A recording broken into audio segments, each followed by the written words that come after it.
They say the left hand, it drop mountains. They say the right hand, be slaying dragons.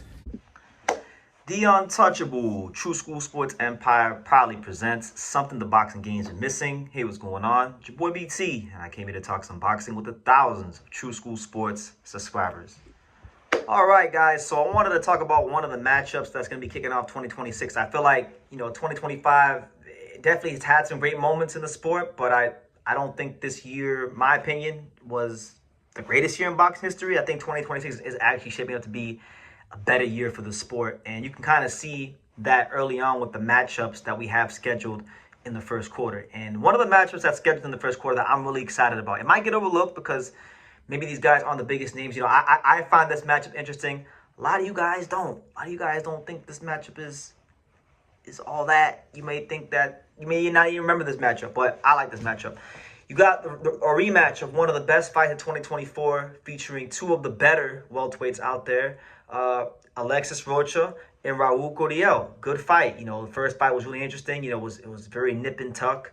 The consensus coming into the first fight was that Raul Curiel, he had the pedigree, he had the experience, he was the Mexican Olympian, right? But surprisingly enough, it was actually Alexis Rocha who wasn't so far removed from a beatdown himself when he got destroyed by Giovanni Santillan. Alexis Rocha actually, I thought, fought probably the best fight of his career on this night. He was obviously he's known as a pressure fighter, but in this fight he actually was doing a little bit more boxing and having success against a guy that you would think would be more of the guy that was supposed to be doing outboxing, right? Now, funny enough, if you go back and you look at the County Box numbers, and I don't like to use County Box numbers because I feel like people who use these numbers don't know shit about boxing, but they can give you an indication of what the fight was like. So Rocha landed 205 punches out of 818. Rocha 232, or Curiel 232 out of 731. Rocha was a busier guy, right? And that's why I felt like he deserved the win. I thought he was a busier guy. I don't always go by County Box numbers, but I just thought he outworked him. I thought in a lot of those rounds he outworked Curiel, and a draw wasn't unfair, but if one guy deserved or not, I thought it was actually Rocha. But rematch is very intriguing because in this new welterweight division, you got Debo Devaney reigning supreme at the top. You got Mario Barrios, you got Lewis Crocker, you got Rolly. So the division is wide open. Right now, yes, Devaney's the guy. Yes, he's the number one guy. He supplanted Brian Norman Jr. because he beat him. But this is very much a division that is in transition. And these are two of the guys that you could look at as potentially, if they win this fight, getting in position to do that. So let's talk about it. Rocha has gotten a lot of good experience over the years, fighting guys like Rashidi Ellis, fighting guys like Blair Cobbs, and things of that nature. Giovanni Santillan. He's been on the losing end of a lot of these fights, but he's developed into a good, solid, world-ranked welterweight. And then Raul Curiel's been a guy that I never thought that he was no pound-for-pound level talent, but I remember when he was signed years ago, and I remember covering one of his early fights when he fought Kendo Castaneda, and he knocked him out on the Zurdo Uniescu Gonzalez undercard. I thought that a lot of people thought that Curiel was a guy that maybe might have had world title potential, but then he fought Rocha. Rocha's a guy that's more of a mid-level contender, right? And it looked like he kind of found his level. So my thing is, you go into the second fight, I feel like all the pressure's on Curiel, really, because you were supposed to show levels. You were supposed to show that you was on that top level.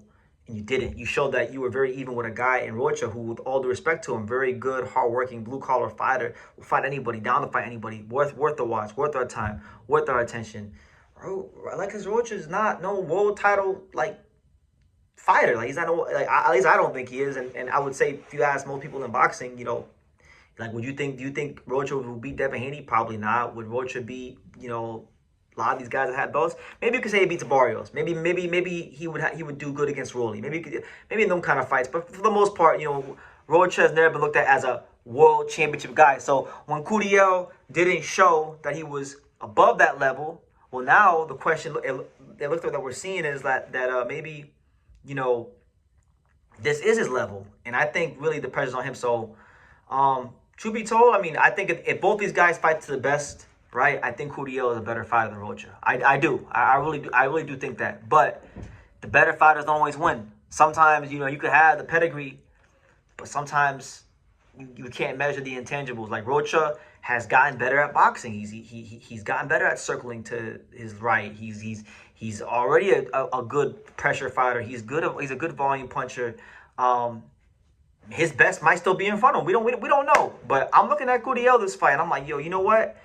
You're supposed to be one of the guys. Like, if you're supposed to be a guy that's threatening to win a world title. And right now, like when I watched that fight against Rocha, I'm like, okay. I didn't think you were gonna be no pound for pound level fighter, but I thought you could potentially be a threat for a world title, and you kind of showed your level. I need to see more. This got to be the fight. If Curiel is gonna be, you know, what a lot of the Golden Boy handlers thought he was when he first signed him into the pros, he got to show something in this fight. And I don't know, man. I think Alexis Rocha is going to be a handful for him. So we'll see how it goes. But I'm excited for the fight. I think the winner of this fight, I mean, if you just, you know, look at the rankings. Let me see. Let me look at these rankings. Let me see. What route could one of these guys be going if they win this fight? Because, you know, the division is wide open with Devin Haney winning the title, Norman out the way, Barrios, you know, Rolly, Lewis Crocker. The division, it's anybody's division, so you got me see. The highest ranking for any of these guys, so Curiel is actually ranked 3 in the WBC and 3 in the WBA, so you can bet your bottom dollar that Curiel or Rocha, whoever wins this fight, they're gonna go one of those routes. So look for the winner of this fight to try to pursue fights with, you know, Mario Barrios / Ryan Garcia. The winner of this fight, I think, goes with the WBC or WBA route, but you know, I'm really scared to make predictions because this has been a tough week for me recently with the Brian Norman fight and Takuma and Tenshin and Rais Ali Manakano. I don't know, man. I think, you know, I really do believe in the phrase in boxing that class does tell over time. Rocha, I thought, fought his best fight in the first fight. I think Curiel hasn't fought his best fight, and I think if Curiel does fight his best fight, I think he does beat Alexis Rocha. And you know what? I'm gonna go with Curiel this fight.